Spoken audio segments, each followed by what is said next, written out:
কেমন হবে যদি তুমি হঠাৎ করে সব জায়গা থেকে গায়েব হয়ে যাও? না, আমি তোমাকে পৃথিবী বা পরিবার ছেড়ে গায়েব হওয়ার কথা বলছি না, বলছি সোশ্যাল মিডিয়া আড্ডার অলসতা থেকে গায়েব হওয়ার কথা। এই 10 মাস তুমি ফেসবুকে রিলস না দিলে কেউ তোমাকে ভুলে যাবে না, ইনস্টাগ্রামে ছবি না দিলেও তুমি হারিয়ে যাবে না।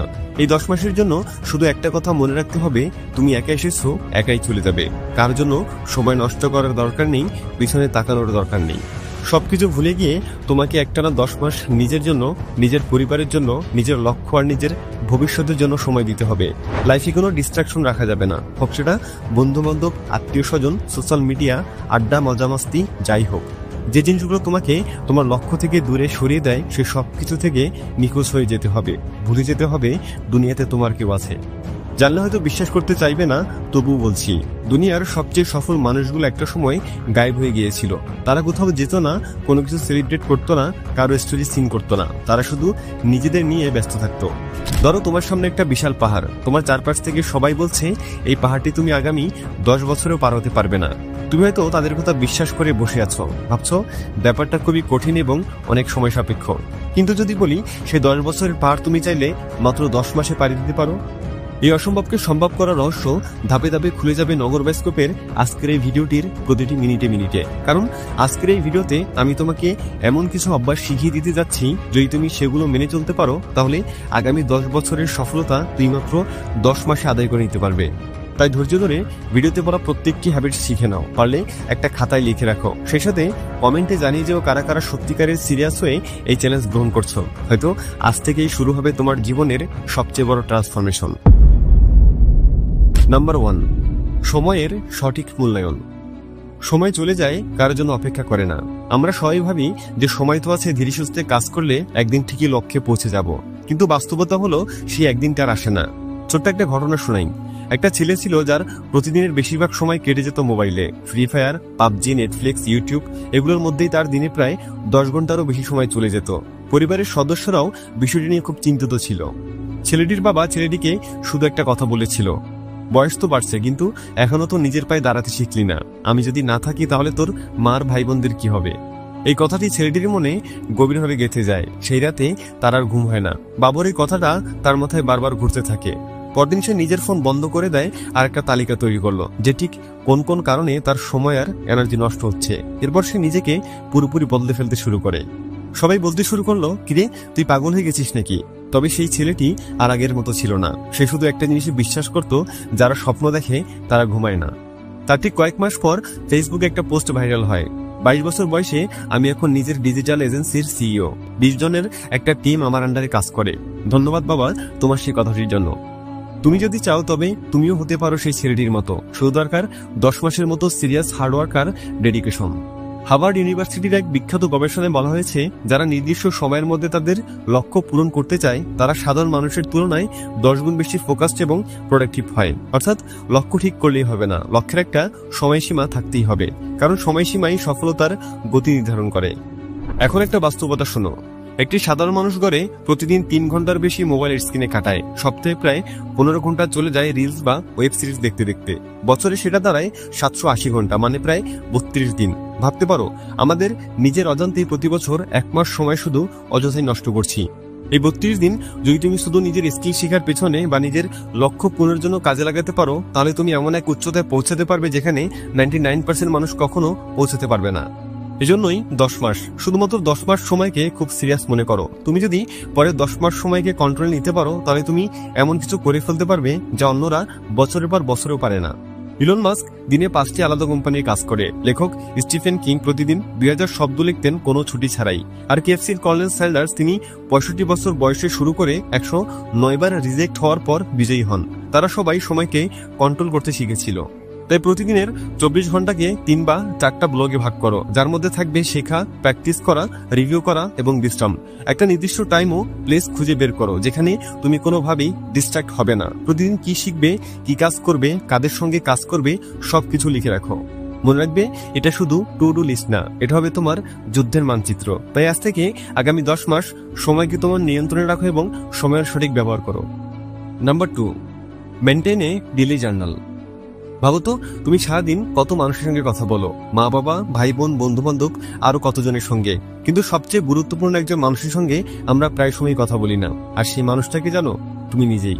তোমার মন, তোমার চিন্তা, তোমার ভয়, তোমার স্বপ্ন, এই সবকিছুর সঙ্গে নিজের একটা গভীর সম্পর্ক গড়ে তুলতে না পারলে জীবনে কখনোই সাকসেসফুল হওয়া যায় না। আর এই জন্যই দরকার একটা জার্নাল, যেখানে তুমি প্রতিদিন নিজের সঙ্গে একটু সময় কাটাবে, লিখে ফেলবে নিজের মনের কথা। তবে জার্নাল মানে শুধু একটা খাতায় লেখা না, জার্নাল হলো নিজেকে বোঝার একটা দারুণ উপায়।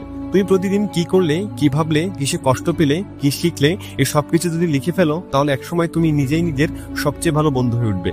অনেক সময় মন খারাপ হয়, কিন্তু কাউকে বলা যায় না। সেই সময় জার্নালে হয় তোমার শ্রোতা, তোমার সাপোর্ট সিস্টেম।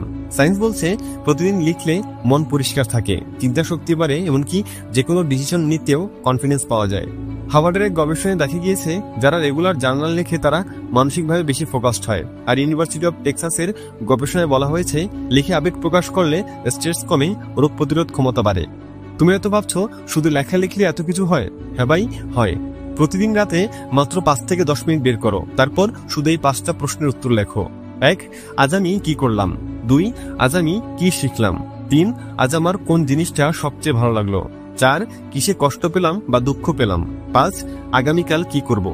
এই 5টা লাইন লিখে ফেললে তুমি নিজেই বুঝতে পারবে যে তুমি আসলে কেমন মানুষ, তোমার গন্তব্য কোথায় এবং তুমি কতটুকু পথ অতিক্রম করতে পেরেছ। বিশ্বাস না হলে 10 মাস পরে যদি তুমি সেই পুরনো পাতাগুলো পড়ে দেখো, তুমি নিজেই অবাক হয়ে বলবে, ও মাই গড, আমি আগে এমন ছিলাম।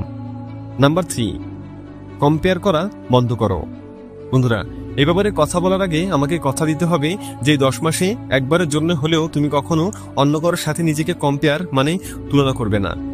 আমরা প্রায় চারপাশে এমন কিছু মানুষ দেখি যাদের সফলতা দেখে মনে হয় ও পারলো কিন্তু আমি পারবো না, কারণ ওর সব ছিল, আমার তো কিছু নেই। কিন্তু ভাই ওয়েট, একটা মিনিটের জন্য একটু থামো। এই 1 মিনিট একটু ভাবো যে তুমি কেন পারবে না? তুমি কি কম মেধাবী? না, তুমি কম মেধাবী না। অনেক বিখ্যাত মানুষ আছে যাদের স্কুল কলেজের রেজাল্ট হয়তো তোমার চেয়েও খারাপ ছিল। আলবার্ট আইনস্টাইন যখন ছোট ছিলেন, তাকে নিয়ে শিক্ষকরা বলতো, এই ছেলে কিছুই শিখতে পারবে না। বিশ্ববিখ্যাত লেখক জেকে রাউলিং, যিনি বলেছিলেন, তাকে 12টি প্রকাশনী প্রত্যাখ্যান করেছিল। জ্যাক মা চীনের অন্যতম ধনী ব্যক্তি, বারবার চাকরির ইন্টারভিউতে ফেল করেছেন। তারা কেউই অলৌকিক ক্ষমতা নিয়ে জন্মায়নি। হ্যাঁ, এটা সত্য যে সবাই সমান সুযোগ পায় না। কেউ ধনী পরিবারে জন্মায়, কেউ দরিদ্র পরিবারে, কেউ শহরে বড় হয়, কেউ গ্রামে। কিন্তু শোনো, কম সুযোগ মানে কখনোই কম সম্ভাবনা নয়। তুমি যদি তোমার চেষ্টাটাকে ধরে রাখতে পারো, তাহলে ধীরে ধীরে স্রোতের বিপরীতে চলতে শিখবে এবং একদিন স্রোতটাই তোমার পেছনে বইতে শুরু করবে। একটি নিউরোসায়েন্স গবেষণায় বলা হয়েছে, মানুষের ব্রেন এমনভাবে গঠিত যে প্রতিদিন যদি কেউ একটি কাজ নিয়মিতভাবে 21 দিন করে, তবে তা মস্তিষ্কের অভ্যাসে পরিণত হয়। অর্থাৎ তুমি যদি নিজের প্রতি দায়বদ্ধ হও, তবে 21 দিন পর তুমি নিজেই নিজেকে ঠেকাতে পারবে না। নাম্বার 4, সেভিংসের অভ্যাস গড়ে তোলা।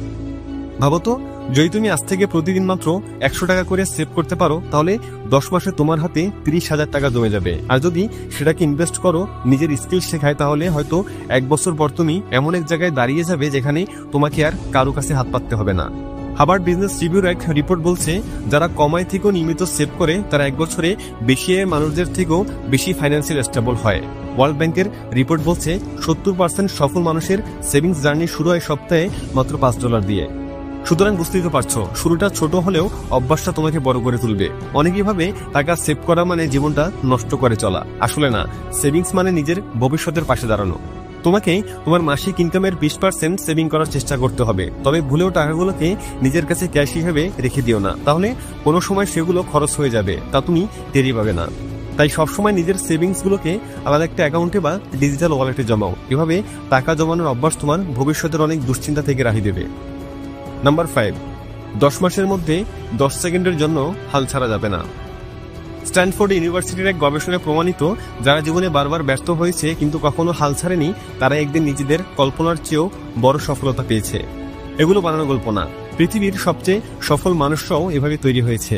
তারা ব্যর্থ হয়েছে, ভেঙে পড়েছে, লোকে তাদের নিয়ে হাসাহাসি করেছে, তবুও তারা থেমে যায়নি। কারণ তারা জানতো হাল ছেড়ে দিলে কিছুই হবে না, কিন্তু লেগে থাকলে একদিন না একদিন সফলতার দরজা খুলবেই। তুমি টমাস এডিসনের নাম তো শুনেছ, আমি প্রায় তার কথা বলি। সে 1000 বার ব্যর্থ হয়েছিল শুধু একটা বাতি জ্বালানোর জন্য। লোকে তাকে পাগল বলতো, তবু সে থামেনি, কারণ তার বিশ্বাস ছিল সেটা পারবে এবং শেষ পর্যন্ত সে পেরেছেও। আর আজ সেই বাতির আলো ছাড়া আমরা এক মুহূর্ত ভাবতে পারি না। এই পৃথিবীতে কেউ হেরে যায় না, হেরে যায় সেই যে হাল ছেড়ে দেয়। বাকিরা যদি পারে তুমি কেন পারবে না? তুমি তো রোবট না, তুমি মানুষ, তোমার স্বপ্ন আছে, তোমার ইচ্ছা আছে, তাহলে ভয় কিসের? তোমার কাজ একটাই, নিজের উপর বিশ্বাস রাখা, নিজেকে এমনভাবে তৈরি করো যেন তোমাকে ছাড়া তোমাকে থামানোর কেউ না থাকে। তাই আজ এখন এই মুহূর্তে প্রমিস করো যে আমি আমার সবটুকু দিয়ে চেষ্টা করবো এবং নিজের জীবনটা পরিবর্তন করে ছাড়বই। ভিডিওটা ভালো লাগলে একটা লাইক করতে পারো। দেখা হচ্ছে পরবর্তী ভিডিওতে, ততক্ষণ পর্যন্ত সাবস্ক্রাইব করে নগর বাস্কপের সাথেই থাকো। Thanks for watching.